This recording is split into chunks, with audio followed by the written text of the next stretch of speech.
Olá, tudo bem?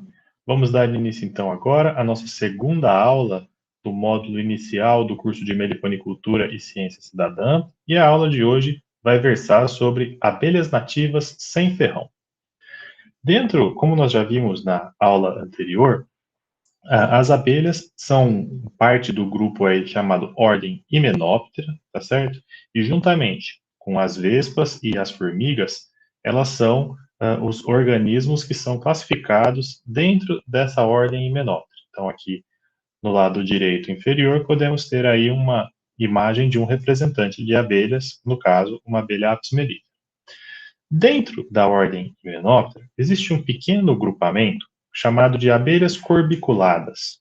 Ah, como nós também vimos no módulo anterior, são as abelhas que têm essa estrutura aqui na perna posterior, né, no terceiro par de pernas, e é uma estrutura especializada para que essas abelhas carreguem pólen ou outras substâncias, como resinas, barro e várias outras possibilidades. Nós temos então aqui os representantes dos quatro grupos de abelhas corbiculadas, né? Esse aqui é um representante da tribo Apine, ou do gênero Apis, né? Uma Apis mellifera. Essa é uma abelha, não é nativa aqui do Brasil, ela é uma abelha introduzida, né? Nós temos aqui no cantinho uma Bombus pauloensis, essa sim, nativa da região aqui do Brasil, né? Podemos ver a corbícula dela aqui, um representante da tribo Pombini. Aqui, um representante da tribo Euglossine, como vocês podem ver, é, também aqui como sendo uma das abelhas corbiculadas. E, por fim, como representante aí das nossas abelhas sem ferrão, da tribo Meliponine, podemos encontrar aqui no canto uma Tetragonisca angústula, já está aí, né? Então, representando aí as nossas espécies de abelhas sem ferrão. Quando a gente quer fazer uma identificação dessas abelhas sem ferrão, é relativamente simples, né? Dentro das abelhas corbiculadas, ou seja, dentro das abelhas que têm corbícula, você consegue facilmente reconhecer as abelhas sem ferrão, primeiramente, porque elas apresentam aí um ferrão atrofiado, né? Apesar de nós chamarmos elas de abelhas sem ferrão, elas possuem o ferrão, mas ele é completamente atrofiado e perdeu a capacidade de ferroar, né? Em geral, elas têm aí, comparadas com as outras abelhas corbiculadas, um tamanho pequeno, e uma das principais características que nós vamos encontrar aqui é justamente a redução da nervura das asas, né? Então, se nós observarmos aqui, veja, essa é uma asa de abelha Apis mellifera. Reparem como a asa dela é inteirinha suportada aqui, essa parte membranosa, por umas veias que dão aqui, então, suporte para essa estrutura ficar rígida. E aqui embaixo nós temos, por exemplo, asas de duas abelhas sem ferrão. Uma dolicotrigona aqui e uma melípona aqui do lado. Repare como elas têm bem menos veias, um padrão bem mais reduzido do que quando comparado aqui com a Apis mellifera. E com todas as outras abelhas, tá certo? Esse padrão, com algumas diferenças para lá e para cá, ele se repete aí ao longo de todo o grupamento das abelhas.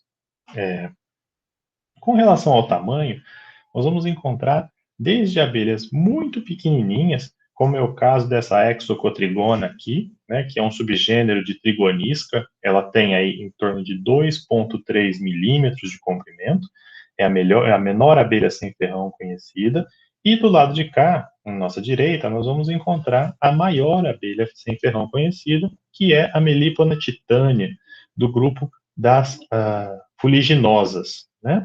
E essa abelha aqui, a Melipona titânia, tem aí mais de 1 centímetro de comprimento, então sendo aí a maior das abelhas sem ferrão. Comparativamente, quando a gente observa, se a gente colocar uma do ladinho da outra, isso aqui é o que nós vamos enxergar. Essa é a foto na escala real. Essa é a Exocotrigona e essa é a Melipona titânia, aí num tamanho comparativo entre as duas, certo? Dentro dos diversos tipos de classificação do modo de vida dessas abelhas, As abelhas sem ferrão, elas são consideradas, então, como sendo abelhas sociais, ou seja, que vivem em uma comunidade de indivíduos, né? Junto com as abelhas do gênero Apis, as abelhas sem ferrão, elas são consideradas como insetos eusociais, ou verdadeiramente sociais, tá? Que é o nível mais alto de socialidade que nós conhecemos. Essa condição de eusocial, ela é caracterizada por três particularidades.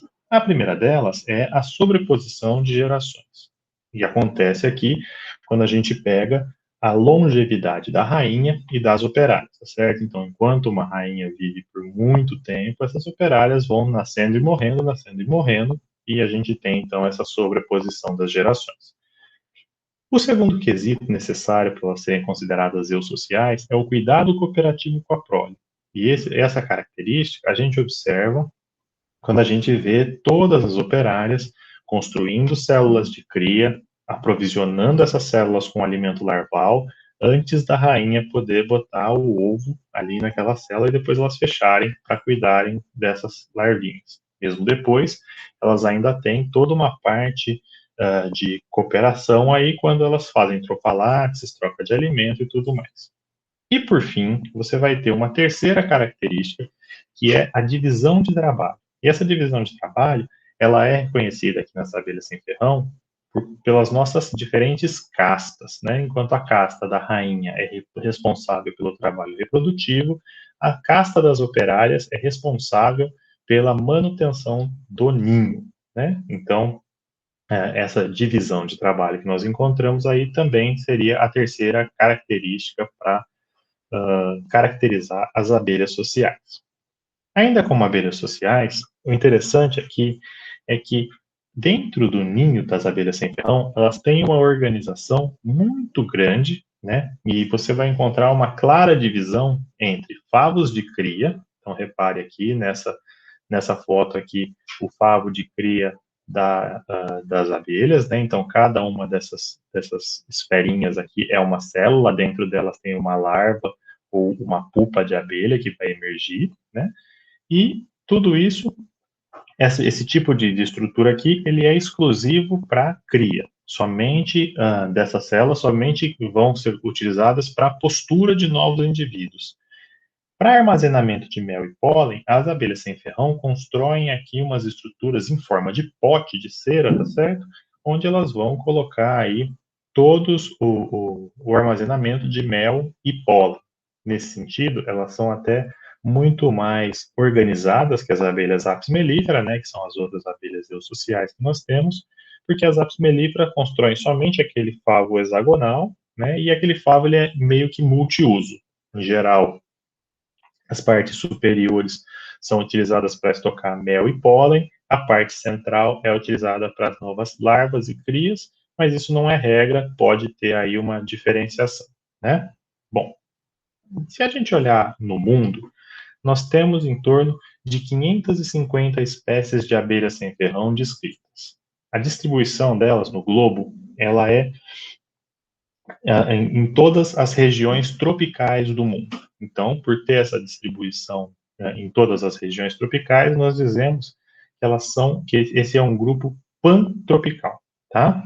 Nós temos então aqui o maior número de espécies aqui nas Américas, então como representante eu escolhi aqui a Melipona quadrifaciata para mostrar para vocês, né? Como representante das abelhas africanas, nós vamos usar a foto aí de uma Dactylorina staudigeri, e como representante das abelhas da Ásia e Oceania, uma Austrorplebeia cinta. Tá? Então, essas são as nossas representantes, todas com aquelas características que a gente já mencionou antes.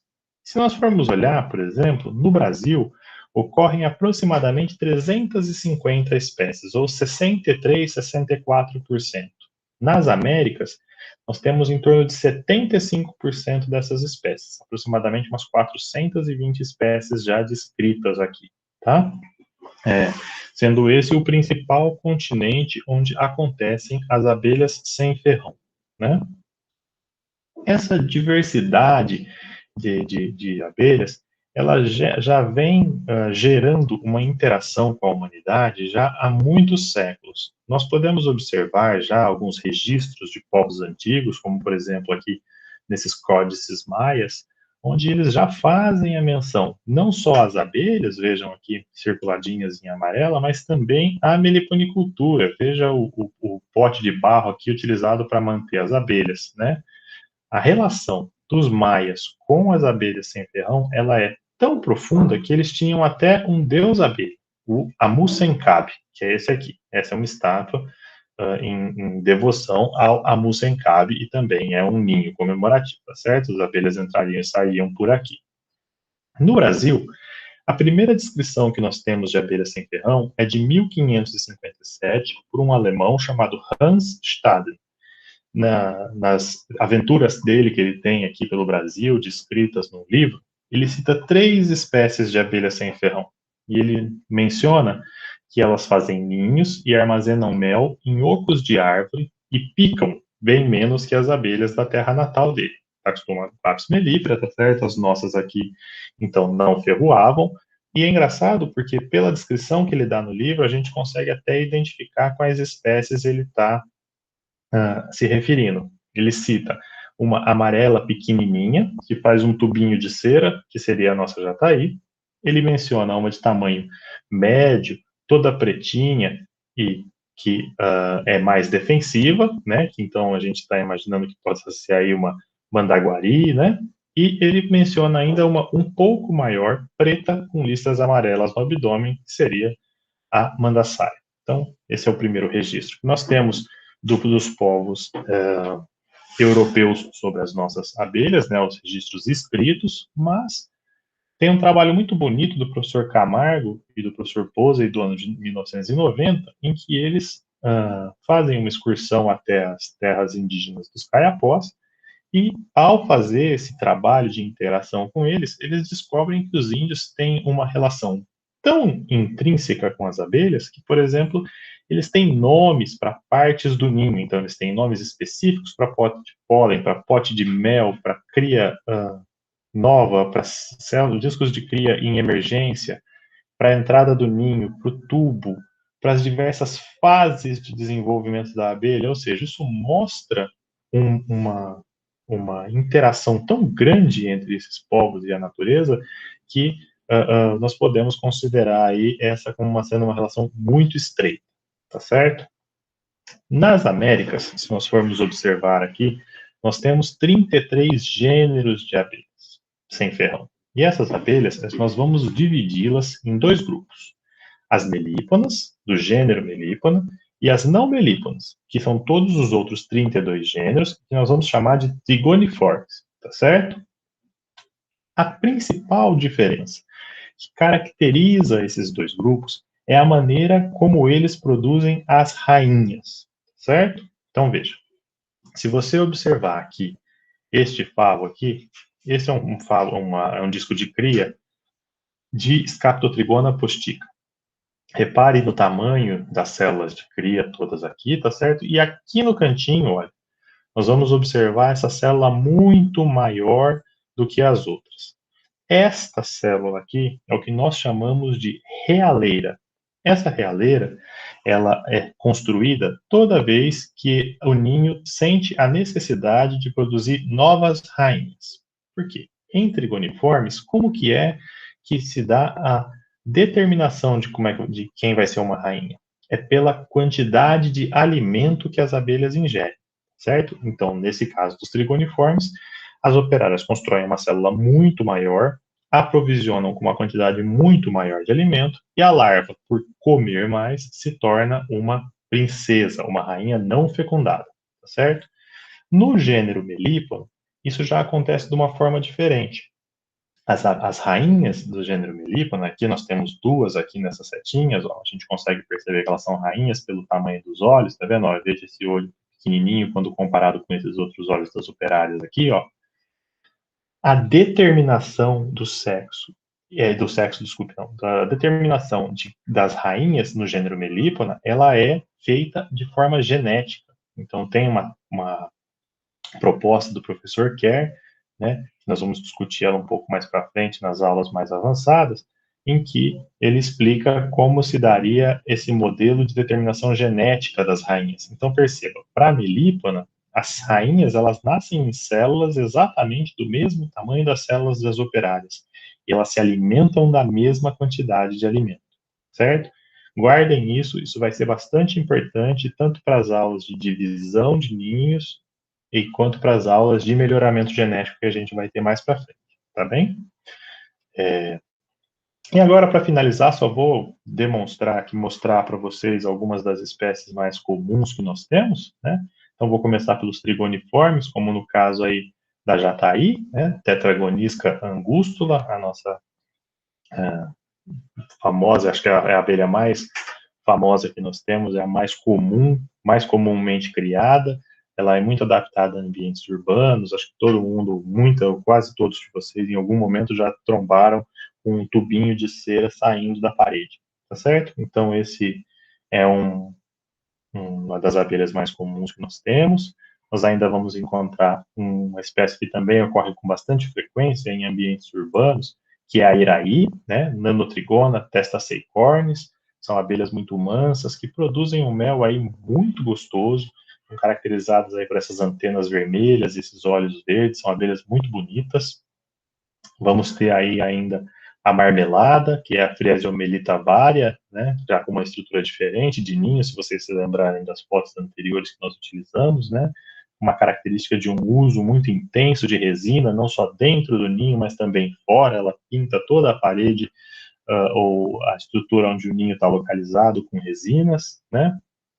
Temos a Mirindroriana, do gênero Plebeia, uma abelhinha muito pequenininha, mas também bastante comum. Nós encontramos bastante em ambientes urbanizados, né? E agora, ainda vamos encontrar uma coisa muito característica, que vocês vão perceber ao longo do seu manejo com as abelhas sem ferrão, é que as entradas dos ninhos são muito características, né? Muitas delas, às vezes, são utilizadas como estrutura de defesa. Então, veja, o que acontece nesse caso aqui, ó, essa é uma Partamona helleri, a famosa boca de sapo, né? Ela tem esse nome porque a entrada lembra mesmo a boca de um sapo, né? Então, as abelhas utilizam essas estruturas para defesa. Nós vamos encontrar a iratim, ou abelha limão, né? Que é a Lestrimelita limão, que constrói aí várias entradas falsas. Então, vocês podem observar aqui todas essas entradas, todas saindo para vários lugares, né, dificultando aí o acesso do predador ao ninho. Uma curiosidade aqui da iratinha é que ela é uma abelha parasita de outros ninhos, elas não vão nas flores coletar o alimento, né, elas vão parasitar outros ninhos de abelhas sem ferrão. Nós temos outras estruturas, outras maneiras de se defender, como, por exemplo, a cospe-fogo, né, que é a Oxytrigona tataíra, que libera jatos de ácido fórmico. Então, e ela literalmente queima, né, os seus inimigos, os seus predadores. E já dentro do gênero Melipona, nós vamos encontrar ainda algumas espécies que são bastante criadas pelos meliponicultores, né, como a Melipona quadrifaciata, a mandaçaia, que ela faz toda essa ornamentação na entrada do ninho, esses raios de barro, né, se assemelham aí a uma aranha, mais ou menos procurando uma estratégia de defesa. Nós temos aí a Melipona bicolor, que é a guaraipo. Essa espécie é a única espécie de abelha sem ferrão que nós temos notícia de que pode acontecer mais de uma rainha ao mesmo tempo dentro do ninho, né? Temos relatos aí de até 7 rainhas nesses ninhos de Melipona bicolor, né? Temos a bugia, que é uma abelha bastante produtiva, a Melipona monduri, e por fim vamos ter aí ainda a tujuba, a Melipona rufiventris, que infelizmente é uma espécie que está aí ameaçada de extinção e que merece bastante a nossa atenção para a conservação dessa abelha, certo? Então, pessoal, era isso que a gente tinha para esse módulo de agora. Aproveitem a sequência do curso. Um abraço.